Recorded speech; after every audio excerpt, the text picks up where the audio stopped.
don't stop there. We got bonfire. Dennis Rodman in the paint with the blonde hair. I stay on the grass like a lawn chair. Ain't got it counted cause you know it's all there. Yo, what's going on? First and foremost, this is After Hours Live for the Man Cave. This is your host, Tay Wiggs. Co-host Mark Sr. And man, first and foremost, the NBA is back, MLB is back, NHL is back. NHL is playing in the bubble too as well in Canada. We know the NBA is in the bubble too in Orlando. And as we kick these sports festivities off, going right into baseball first, as well as start off with basketball.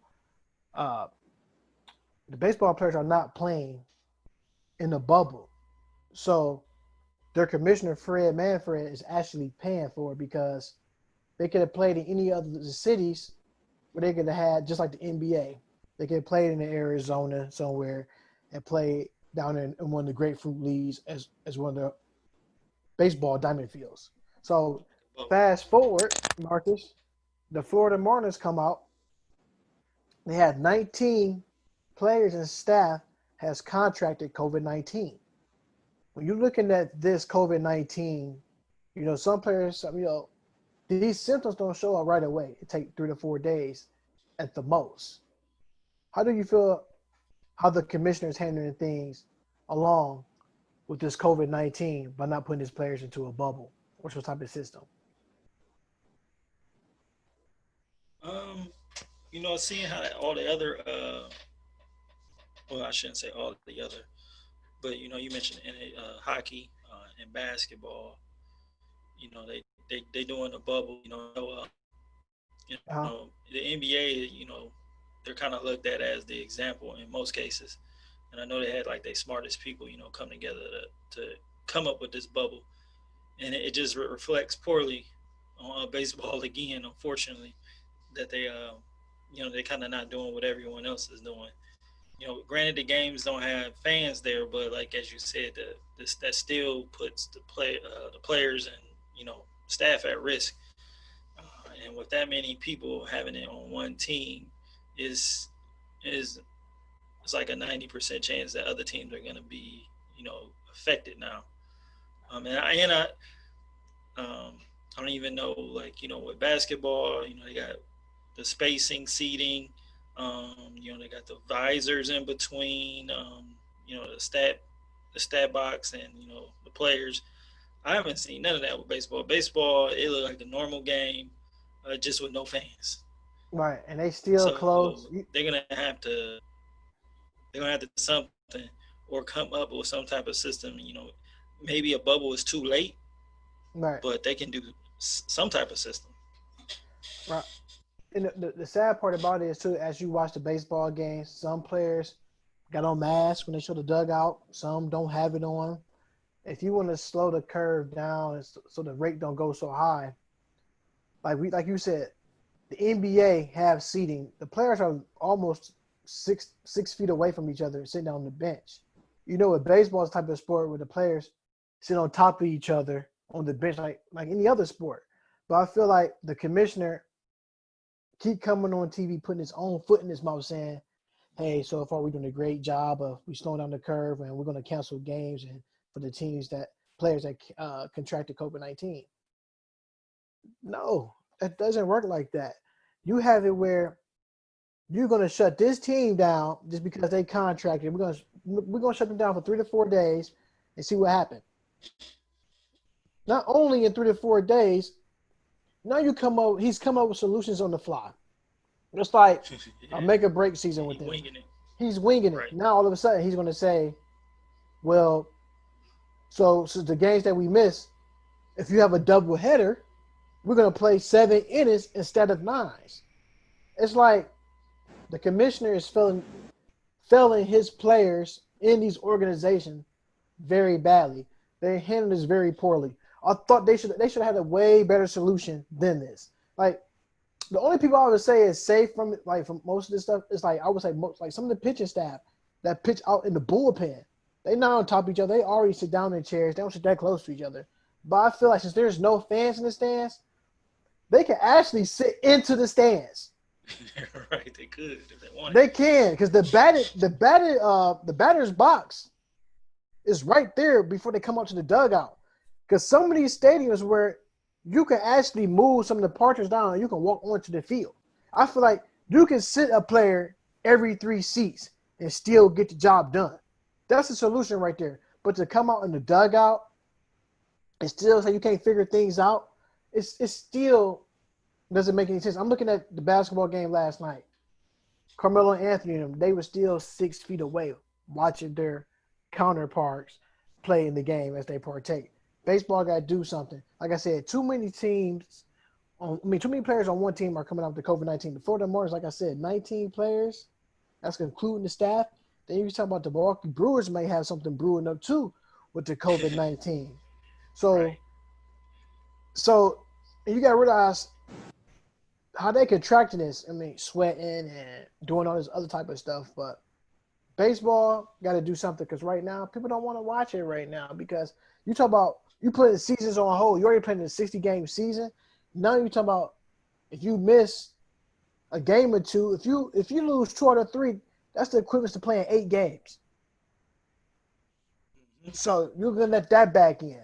So it's a lot of stuff that had to be said with baseball. Anything you else want to address about the baseball situation, Marcus, before we move along? Just like they don't have a Solution.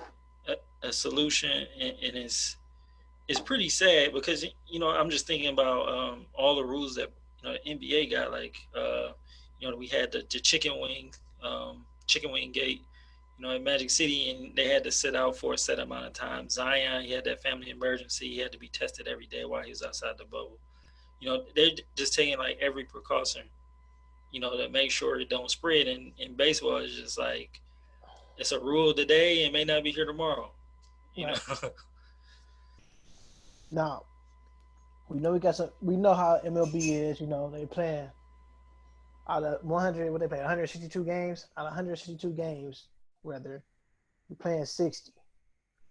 The salary. Do you feel like certain players can get? We seen Mookie Betts get paid. Was he got the 10-year deal? Was it $310 million? We seen that contract. He got paid playing for the Dodgers. That's my favorite West Coast team, by the way. Got paid. Now, your guy, Francisco Lindor, will he get the big bucks? I mean, he definitely need it. He need that money. He need that bad. Do you feel like he's worth it? Do you think the Cleveland Indians is going to pay him that bad? I hope so. I mean, they're with this whole COVID thing, they kind of running out of options. The trade deadline is now like basically at the end of the month, so they got to be either trade them right now, trade them before August 31st, trade them in the winter, or just ride it out. And I think they should just ride it out because I don't think they're gonna get a good value for him if they trade him. Right.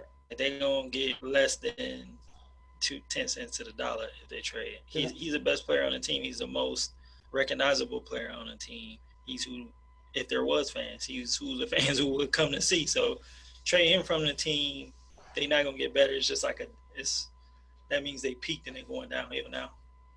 Okay. Because he already got paid through arbitrary. I think it's $21 or $23 million for this season. If he had to throw it out on the limb, I would be shocked if the Indians would pay him, the Dolans. If you had to throw it out on the limb, what team you may see him playing for?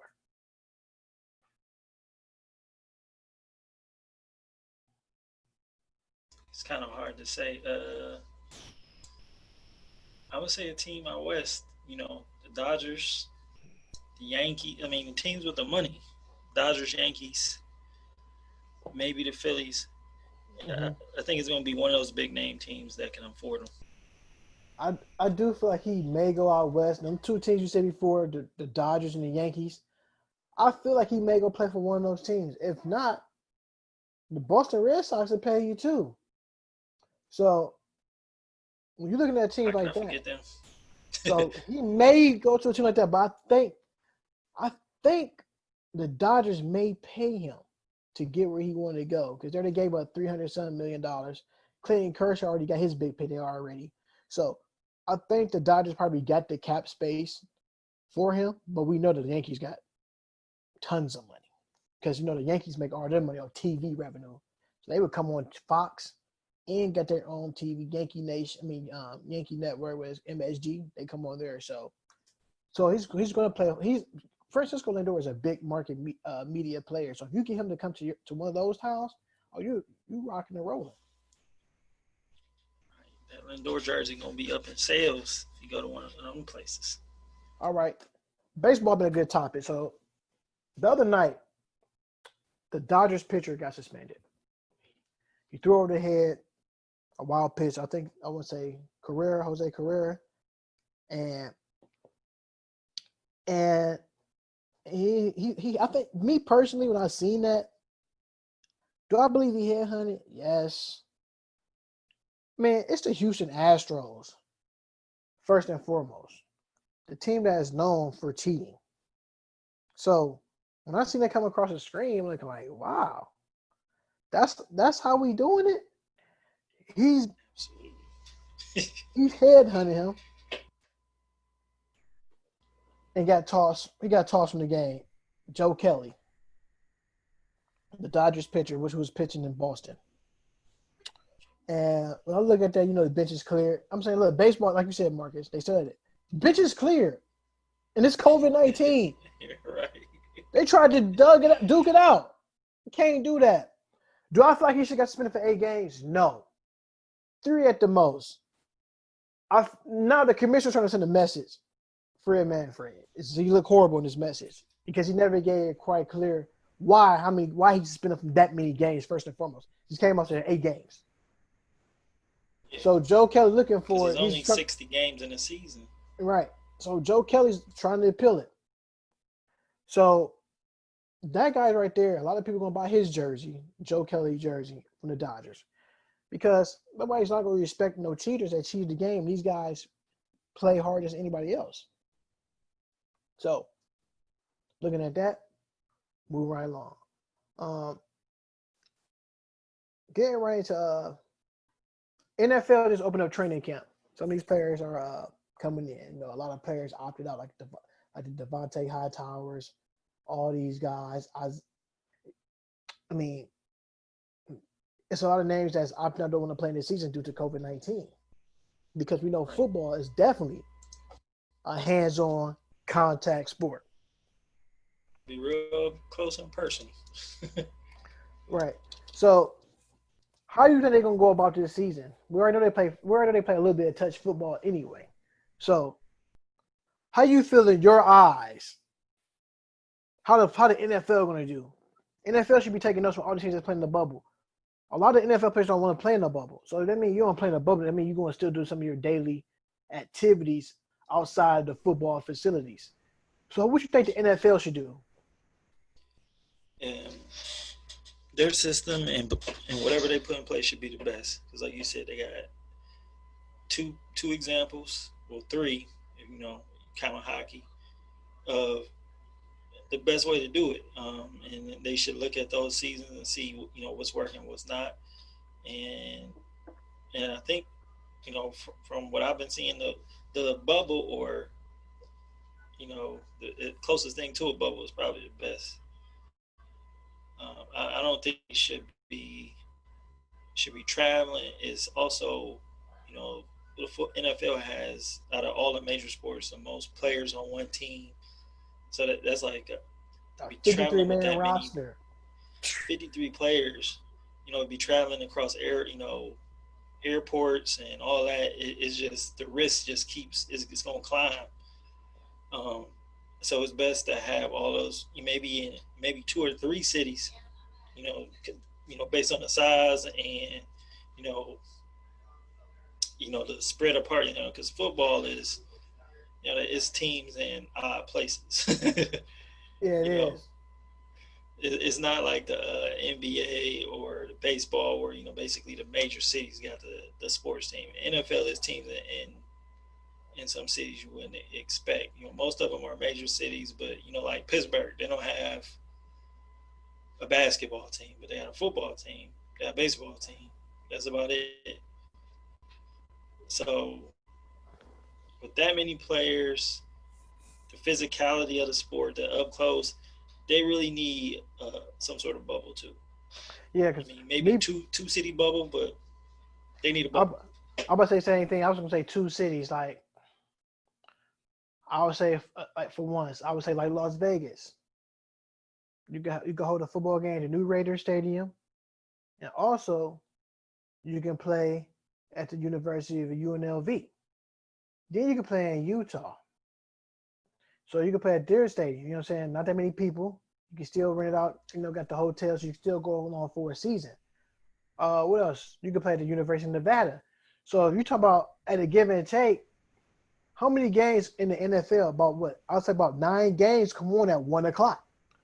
So if you can get in that area and play at some of these college stadiums in an area where it's not that many people, where it's dense, you can control it. You can still test your players. They can still get in and get out and still have a practice.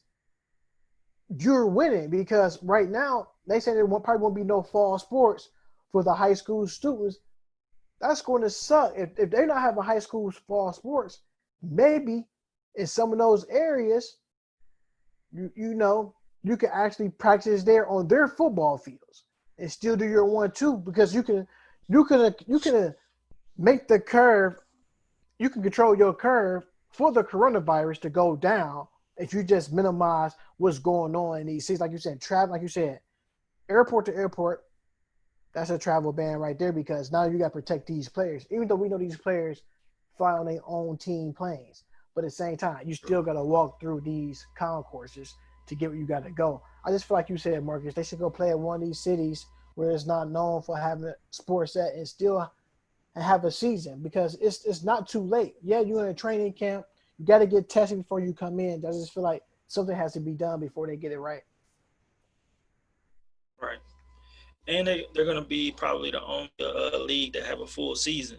Right. Everybody else's season has been cut down. Baseball more than half. The NBA they got 8 games and then a playoff and then they're going right to a new season after that. So they're gonna have a full season. And they got the most time to play in. So it should be no reason they don't have something in place.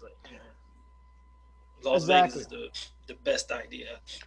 Yeah, because even though even though we going through a global pandemic, I still haven't heard nothing from the commissioner, Roger Goodell. Like, what steps are you taking forward to make sure that the athlete in this product that you have, the NFL product brand, how can you put these players in the best situation for their health? Because this match, like we keep saying before, an offensive lineman or defensive lineman, or hell, a linebacker.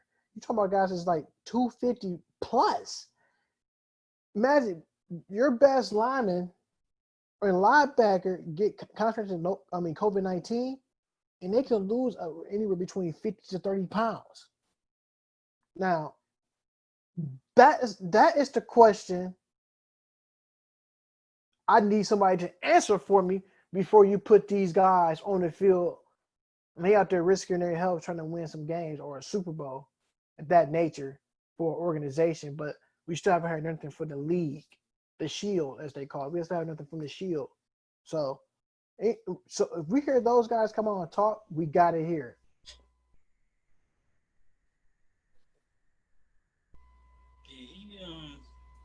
Roger Goodell always he's slow to the draw too. He's another commissioner that's he's slow to make a decision, or he come out and make one that's adverse to what everyone majority of people think. So Mm-hmm. is it like as they say, it's time to shine. I know he had a couple of views, when the pandemic first started from his house. I don't know, and he was talking about the pandemic then, but since then he hasn't really said anything, especially about the upcoming season. Mm-hmm. What's going to be what. Exactly. So, got right to the NFL. We're gonna move right along, right to the NBA. Like I said before, me and Marcus been following the NBA for quite some time. Since they got into the bubble, we thought it was a good idea that they have a bubble to play in Orlando. And as Alvin Gentry said the night before, it's a big AAU tournament for grown men. Um, so when you're looking at how the bubble has been treated and how the players been going down, already players getting injured. You're looking at Eric Gordon, the last night, other scrimmages, high ankle sprain. You talk about losing another scorer for the Houston Rockets, possibly up to 2 to 4 weeks. Could that hurt their chances to get where they got to go? To lose someone like that, a former Six-Man of the Year. 2 to 4. I don't think so. I think he'll be back in time for when the playoffs are started.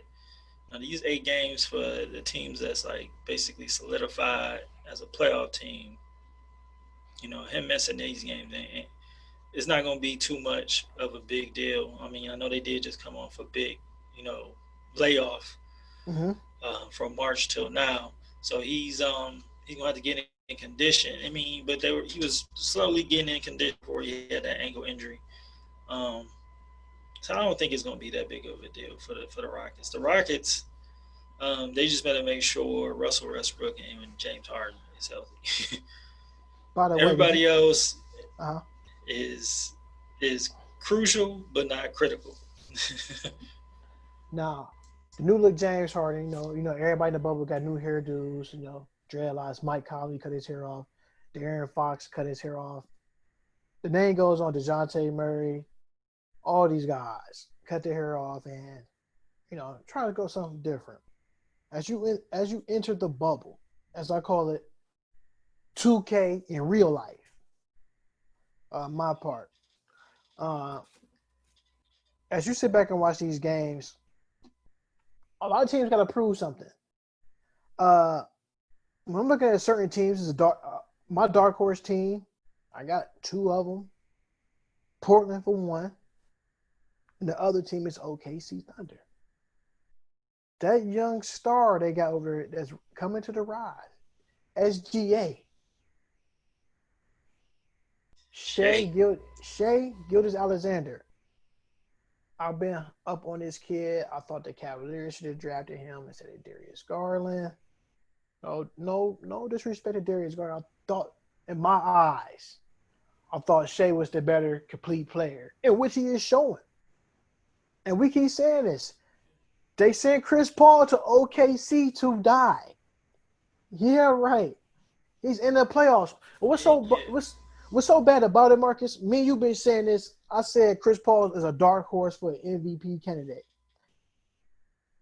And ESPN come across the screen 3 days ago saying, CP3 is a dark horse for an MVP candidate. Hey, ESPN, Fox Sports.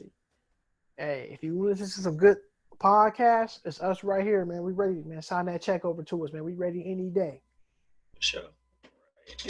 So when you're looking at those teams with the Portland Trail Blazers, with all they big men coming back, that could put a damper on some of these teams in the West. Because Dame, CJ, you got Nurkic back, Zach Collins is back. You still got Hassan Whiteside out there. Shout out to Mama Whiteside for the shirt. I mean, you're looking at those teams. The Blazers are healthy and ready for an uphill battle. They got Melo. They're ready. They got skinny Melo. They got skinny Melo. Like college size Melo. I'm going to give you the X factor on their team, though, for the Portland Trail Blazers. Gary Trent Jr. I would say him and what's the point guard? I can't think of his name. It ain't Shabazz Napier. Anthony? Oh, Anthony Simmons? Yeah. Anthony Both Simmons. of them, Gary Trent, Anthony Simmons. X factor. If those guys, get into a groove, they basically had like a season. Then, to kind of get familiar with the team, Anthony Simmons is basically a rookie. So now he has some time off to, take in everything, realize how the game was going. I think he can take off. He can take off and surprise some people, especially who is it, like the New Orleans and Memphis, who's trying to New Orleans trying to get in the playoffs, Memphis trying to hang on to their playoff spot. I think those two guys, if they get in a groove, they can pour into that play-in position and possibly make the playoffs. Exactly. I'm looking at Portland. You got 3 guys on the boards that can hurt you on the rebound night. We already know that Hassan Whiteside got a couple of rebounding records. He's going to crash that glass. He can hit the mid-range. Zach Collins, another guy who can rebound. He actually can hit the mid-range and about hit the 3. Nurkic, he can handle the ball. He can hit you inside and outside too. So you're looking at those 3 things right there. For those 3 big guys, the key for Portland, the big guys have to play well enough to sustain that type of camaraderie on the floor to be great. You got Carmelo Anthony out there too as well. So you're looking at someone who's been in the playoffs a lot, a veteran scorer, and you line him up with a young Damian Lillard. The one thing I like about Damian Lillard's game, he's not scared of the moment. He sees the moment. We seen what he did last year to Paul George and Russell Westbrook. Game winning 3 that sent them home and hit them with waved them bye-bye. So CJ McCullough's another sneaky guy. So I'm looking at one. He had a nasty step back the other night. And he tweeted after the game, "Y'all gonna see this step back all summer long," because he said he's just stepping back and he's cashing out. That's that Ohio in him, just like us. That's that Ohio in us, man. We seized the moment. And looking at those teams as we go into the games in last night, get the Utah Jazz and the New Orleans Pelicans. When you was watching that game, the game had some highs and the lows. What was the low part of the game that you seen that you thought both teams could have been better at? I would say,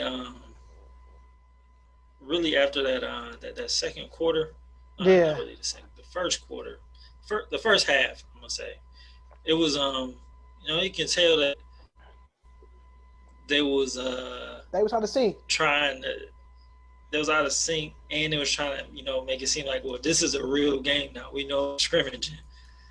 So they was trying to get out of that lace of scrimmaging for that first week or so. Mm-hmm. And it was everybody but Drew Holiday and Zion. He only played like 15 minutes. I think. But he ain't miss a shot. He was making all the right plays. Him and Drew was looking good. While Utah was trying to get into the groove, eventually did, and they eventually won the game. They came back and won the game. They got it clicking, but that first half was the low point of the game. The second half was real good though. They was going back and forth. Ingram, he snapped it on. He started getting buckets. And another low part of the game was Zion didn't play, his full amount of minutes. Even though he looked like he could have, he looked good, at the time he did play. Now, do you believe that Zion's on minutes restricted minutes rather? Because they say he wasn't on restricted minutes. He was on restricted minutes to me last night in that second half. Now, the sad part about it too, Marcus, when he was out there on the floor, when he was out there on the floor, the New Orleans Pelicans were a minus 16 with him on the floor. That's tough. That's not good. That's not good at all. I was trying to see where it is. Like I said, man, anybody can play basketball. Ain't about the size, the weight. But I'm going to go back to the weight part. For a guy his size, he looked winded. He definitely looked winded. But he can't get to the cup. Zion, to me. Enough energy for that. Yeah, to me, I was trying to see where the part that, that little picture going around last month or so, a couple months ago, that he was losing weight. He come back. I thought he was looking like he's about 10 pounds heavier. I seen him return some of the stuff into muscle.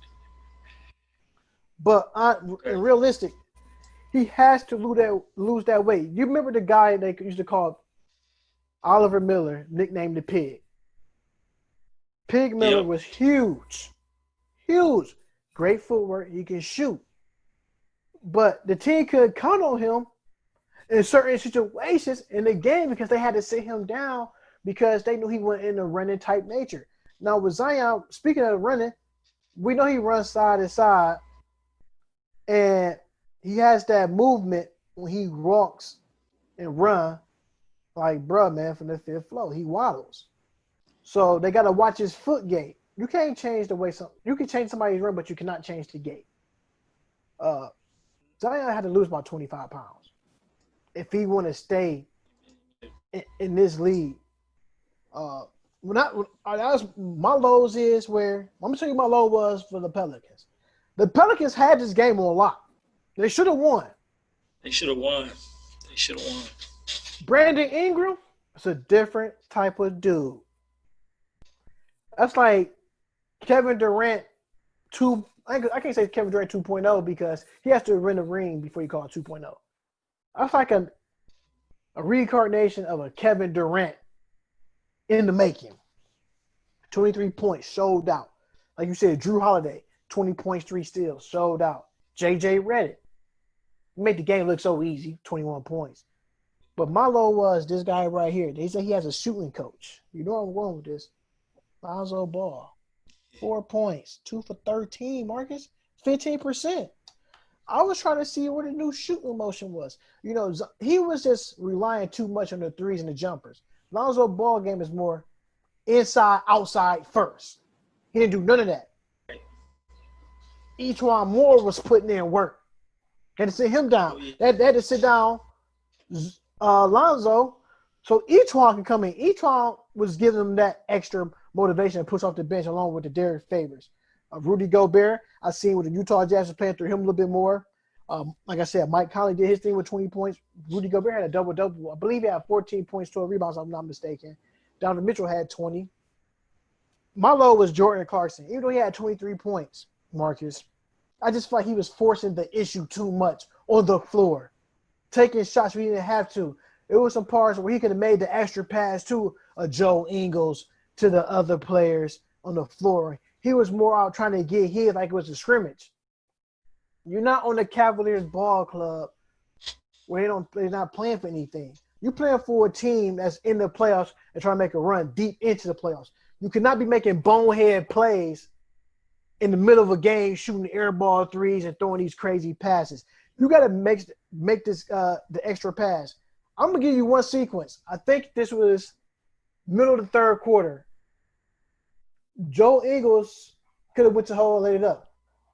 If you go back and watch that game, you can see Jordan Clarkson. Like, give me the ball. Give him the Joe Ingles. Right.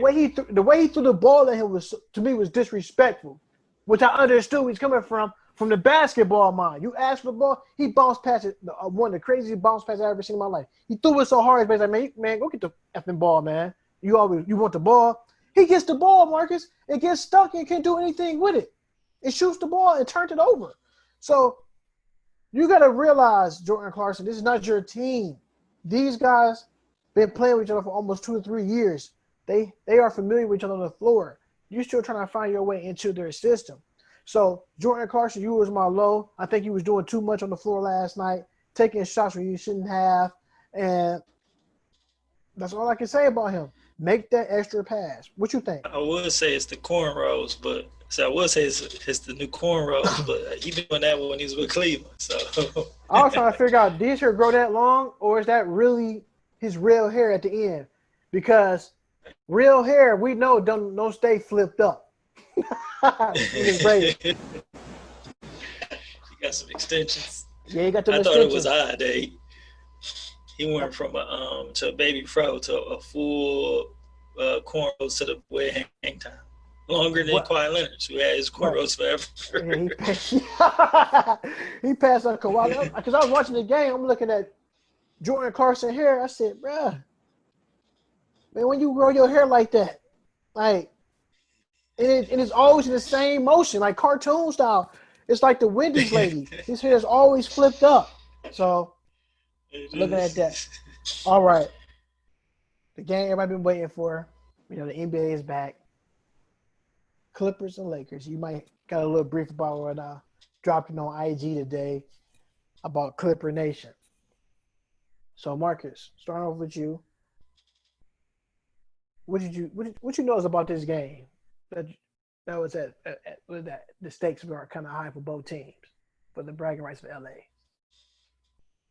Um, I know LA they seem to struggle with the Clippers for some reason. Mm-hmm. Because the Clippers, they didn't have Magic City Lou, they didn't have Montrezl, they didn't have they lead bench, yet they still was in a position to win this game. Um, but Anthony Davis, wasn't letting it happen. Anthony Davis and Mr. Philly, Dion Waiters, Philly wasn't letting it cheesesteak. happen because Dion Waiters came off the bench and you would have think he'd been playing forever. He looked real good out there. Real good. He was making good decisions. He was going to get into the cup. He looked good. I was surprised that Dion looked as good as he did. But and the only caveat to that is LeBron really have a good game, even though he had a double-double and a game winner. He really have a LeBron type game, and they still was able to win.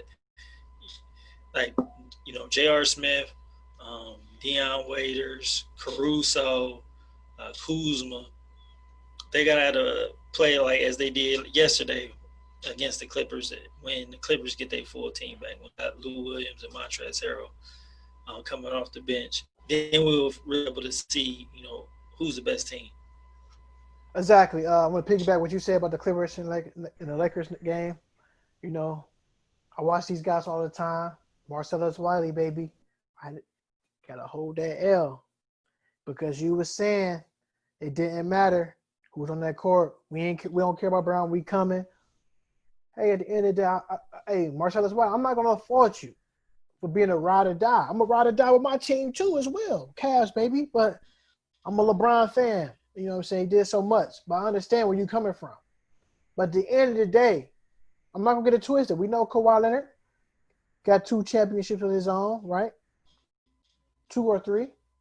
But at the end of the day, you talk about we got a 4-time MVP, a 3-time finals MVP, LeBron James. If he wants to, he can go out there and dominate. He's just so much of a team player.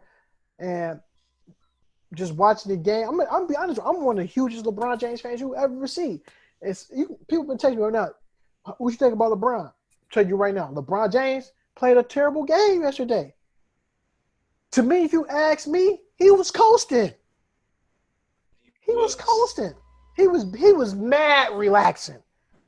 He was relaxing so much he didn't even do this. He didn't even do this a couple of times. He didn't even put his hand in his jersey and start wiping his chest off. That's how much he was coasting. Like I said, 16 points to go along. Like you said, 11 rebounds and 7 assists. That was not a LeBron James type of game. He was 6 for 19. And one thing I always tell people, and Marcellus Wiley said, I'm tired of hearing about LeBron James, the DNA mindset, the championship mindset. Yes, champions gonna find other ways to win. It might not be the prettiest or the best. Sometimes the ugly situation might be the best for him at that moment. And LeBron James showed you why in this league that he's the 3rd scoring highest player in NBA history. Arguably will be one of the greatest players of all time. Once it's said and done, I can't give somebody the GOAT title if they're still playing. That's in that right now. Can't get the GOAT status if you're still playing. So once you retire, then that's up for debate. That's up for debate. But when you still got that jersey on, you running up that floor, I can't give you that GOAT title to once everything is done. Then we can line you up with some of the best and put those credentials together. First and foremost, sports people that work out there on TV. Let's stop it right there. AD played real big, 34 points. But one thing I'm going to say about AD, injury prone, don't show up in the fourth quarters. For him, if the Lakers want to make a run at this, he has to be injury-free. He has to show up in the fourth quarter. He scored 20 points in the first half. I think he only scored, 4 points in the fourth quarter? If you're going to be a LeBron James running teammate, everybody know all LeBron James running teammates average at least 8 or 9.5 points in the fourth quarter and scores from the baskets when it matters the most. One thing about AD, he is longer defensive. JaVale McGee, I'll be honest, man. That is one of the most goofiest dudes that I've seen on the court. You know, every night he's gonna give you 2 Shaq in the Fool moments. He has to be. He's trying to do a euro on somebody that's standing there already taking the charge, and the referee blows the whistle and say we going that way, offensive foul. He gonna say, what did he do? You euro your knee into the defensive player body. You say, what did you do outside the dotted area? Literally. But he did have another one where he made one. Kyle Kuzma 4 for 7 from downtown. That was huge. Like you said, Marcus, for them to win, they play like this every night. Deion Waiters, Philly cheesesteak. Man, he's looking like he's been playing for the Lakers for 2 or 3 years.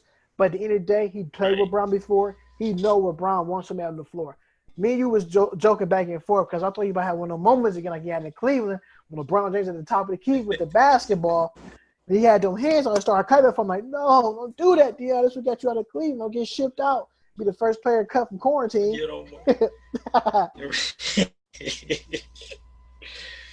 you know, more T-shirt. Underdog, put that on a T-shirt. Right. All right. Well, I'm going to say, I always feel like, you know, in certain situations, we know LeBron got the game when it stopped. We know he clamped up AD and Kawhi. You know, we get a lot of some people saying that LeBron don't play any defense. LeBron said, man, watch out, man. I'm tired of all everybody this. He wanted that smoke, and he gave everybody that smoke. Paul George had the ball, but realistically, your franchise player is Kawhi Leonard. Why wasn't the ball in the franchise player hands? And we seen Kawhi Leonard hit game winners. As last night, we seen him hit the 15-footer with no problem. Doc Rivers, where was the game? Doc Rivers, when it comes to game plan in those type of situations, you can't tell me Doc Rivers is one of the best coaches out of timeout situations with 6 minutes to go to drop a play, with 6 seconds to go to drop a play for you to hit the game-winning shot. Where was that at? He's missing. Kawhi had the ball. Said, no, I'm going to give it to you, Paul. Paul George trying to lean in and get that foul on LeBron. LeBron just stood there straight like, man, nah. And he locked him up. But, you know, my LeBron James haters, as Shannon Sharp said, boy, he got locked up. Locked him up. And the benefit of doubt, we know the Lakers won by 2 points. Both these teams cannot go on pars when they go on scoring droughts for 3 and 4 minutes. We already know that, like you said, Lou Hot Wings Williams was out the bubble due to a family matter. I know everybody criticized him that he went to the strip club. Okay, everybody know that Lou Williams he got wings named after him in Magic City. So the person y'all should be mad at is Jack Harlow was popping.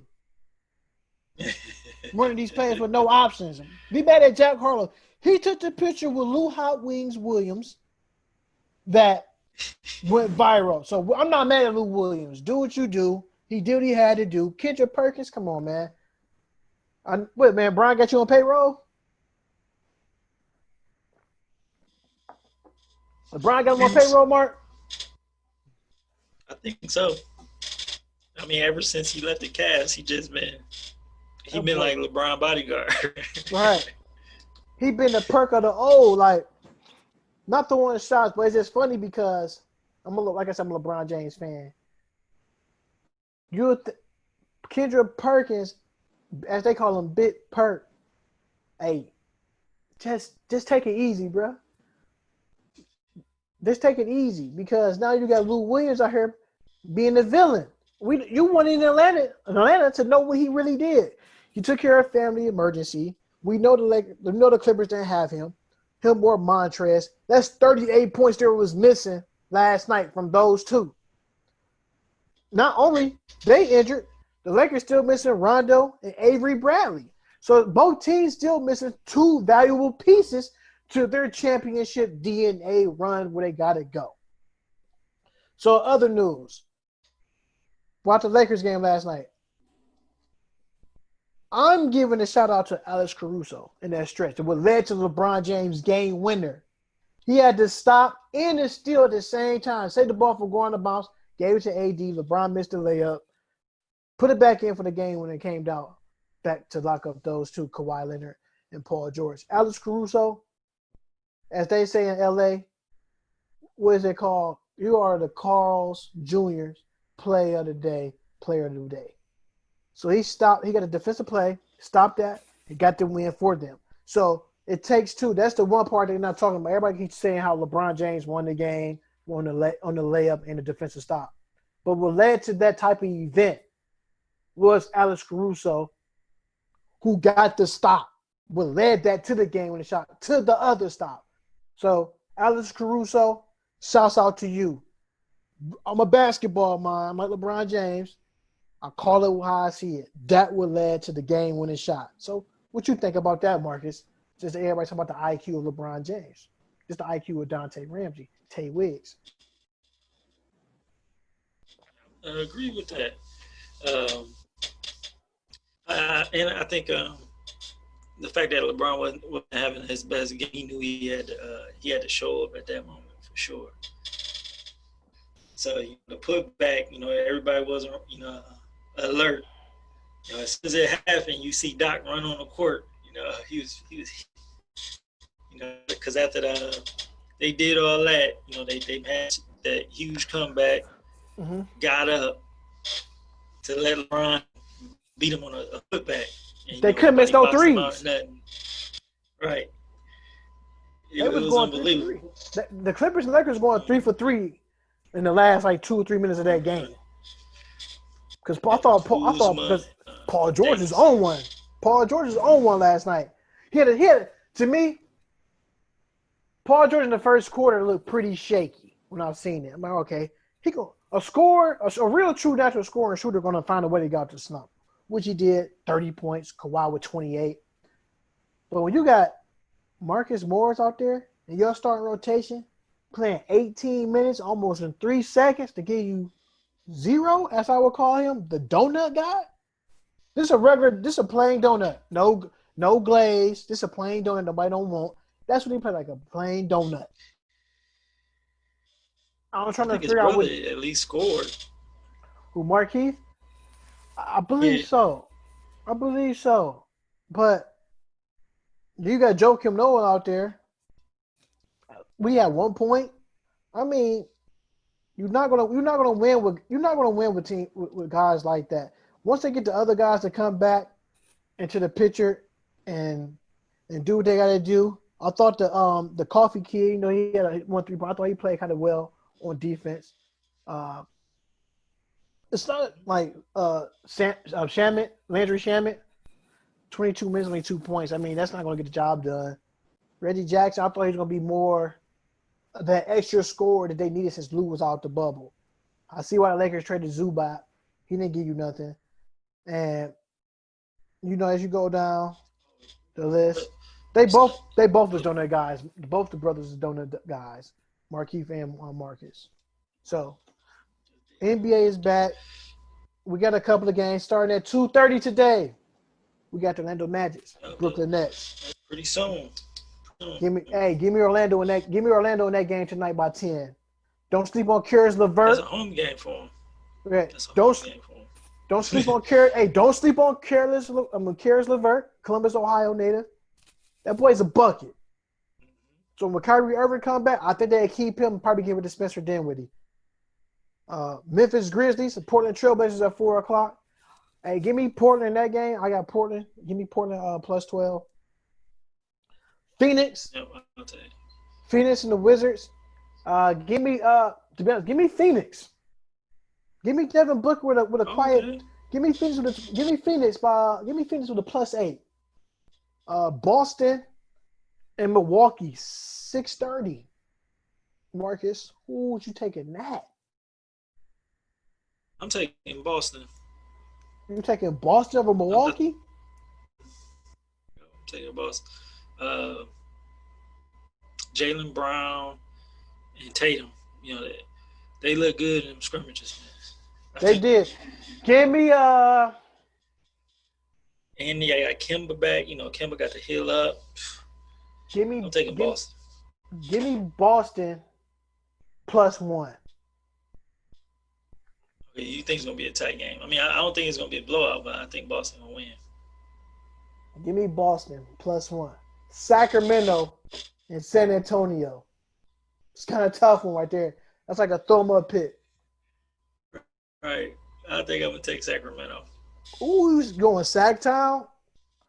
Hey man, I like Swiper the Fox. Swipe I a play with Fox him. with the fake. Yeah, I got him on 2K.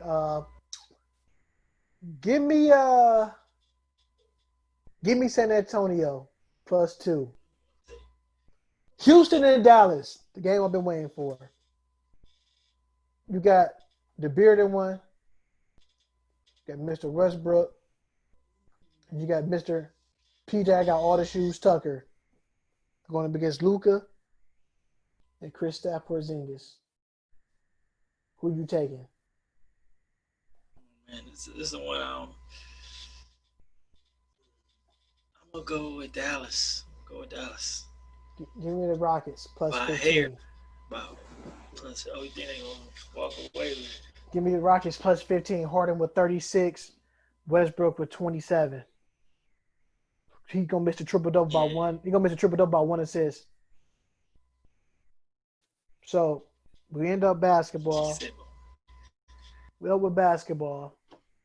Now, I'm hearing out here that the Minnesota Timberwolves are on the sale block. That Glenn Taylor wants somebody to buy the team. And we heard all the news that Kevin Garnett said he don't want to come back to Minnesota unless the Taylor's out of the NBA. But quietly, they said Kevin Garnett said if they sell the team, he got $200 million in cash, or he could be part owner of the new Minnesota Timberwolves if the team goes to sale. That might be the only way they can get their jersey. He get the jersey retired because he said as long as they there, he don't want his jersey retired as a Timberwolves. My favorite player, everybody knows, Kevin Garnett by the T-Wolves. How would that fit right now in the NBA? Since they going through with everybody going through with the change of Black Lives Matters.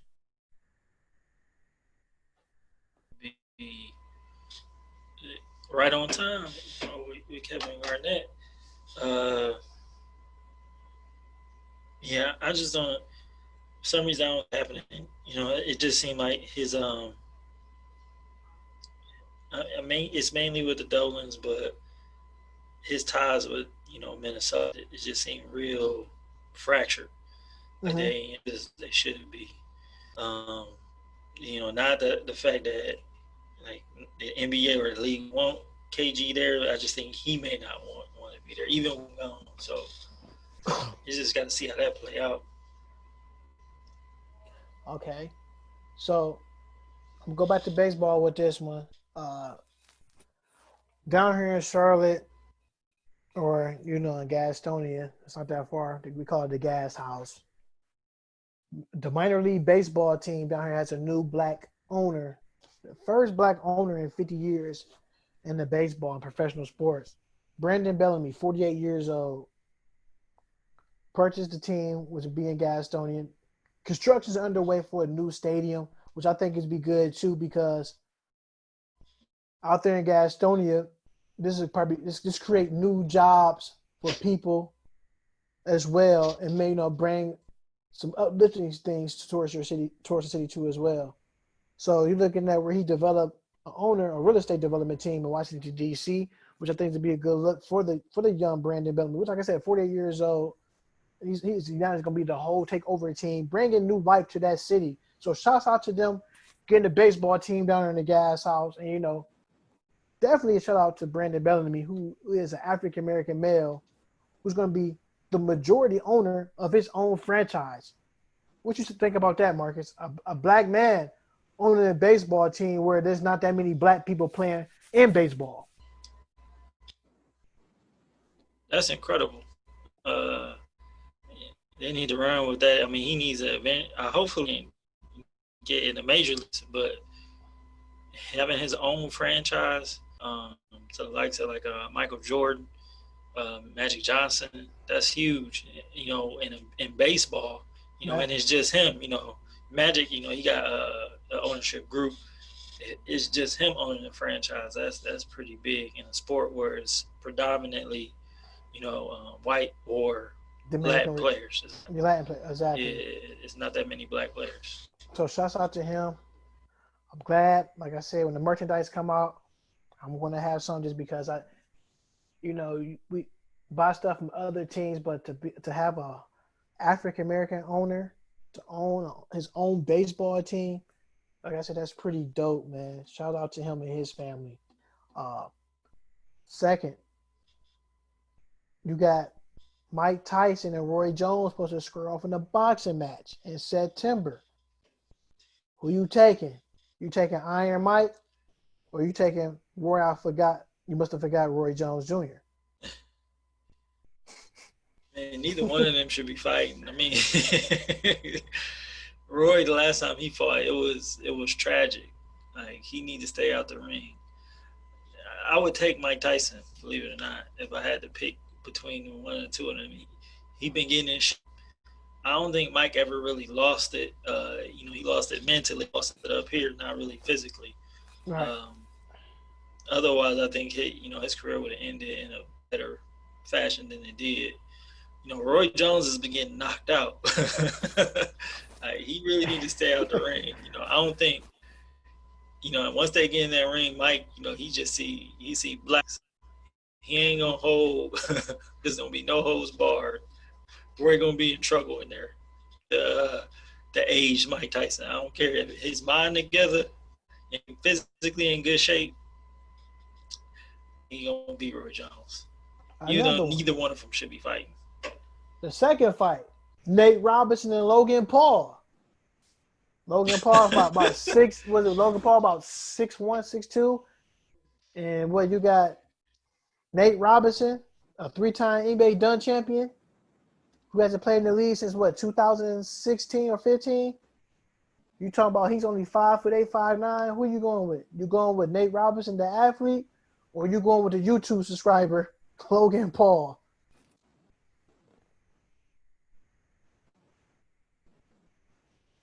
Uh, I will go with Nate Robinson, even though Logan Paul, he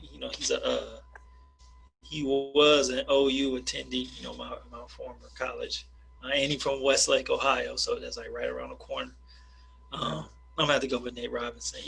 Even with the reach and the height and all that, I'm gonna have to go with Nate Robinson. Hey, that right there, what you just said about Logan Paul, you just put me on game with that, Jim. Oh, Didn't you know ain't he know was from. that? Nah, that's his claim. That's why he's a wild boy. No, you just put me on game. You just put me on game with that one. Before we leave out of here, you got another majority owner in baseball. This guy we call Mr. Sidearm Thrower, throws to Travis Kelce, Super Bowl MVP, Patty Mahomes. Come on to that $503 million contract. Gonna be part ownership with the Kansas City Royals. What you got to say about that? This guy may be a billionaire within the next 2 to 3 years. Part owner of the Kansas City Royals, Patty Mahomes. Patty making moves, man. I like Patty though. He's slowly becoming one of my favorite players in the NFL. So him making a move like that, he ain't gonna be playing football for too much longer. I think his career may end. I think he's gonna get another Super Bowl or two, maybe another MVP, and then he'll be set. Unless the love of the game just prevails and plays anyway. But a move like that, he ain't gonna have to play much longer. All right, we're gonna wrap it up before we go. Like we said, him making a move like that, Marcus, is huge. Like I said, you're gonna have him and Patty Mahomes being part of the Kansas City Royals. You got Brandon Bellamy, the 48-year-old owner of the Gastonia baseball team down here in Charlotte. I mean, well, in North Carolina, because Charlotte and Gastonia are two different places. Down in Gastonia, you got him. So you're looking at where the African guys are trying to make chess moves in this world to make it to a better place. Anything you got to say on Marcus before we wrap it up? I'm good. I'm just glad the games. We got some sports back. I was impressed with the Black Lives Matter court. All the guys had good things on the back of their jerseys. Right. Nice sayings. To bring attention to it. So I thought all that was good. I thought the national anthem. With the black lady singing that was good. The kneeling was good. It was just an all around good thing. Cool. Hey, on that note, about to wrap it up, folks. This is After Hours Live from the Man Cave. This your host, Tay Wiggs. Co-host Mark Singh. Hey, first and foremost, rest in peace, Breonna Taylor. And we out of here. Peace. Peace.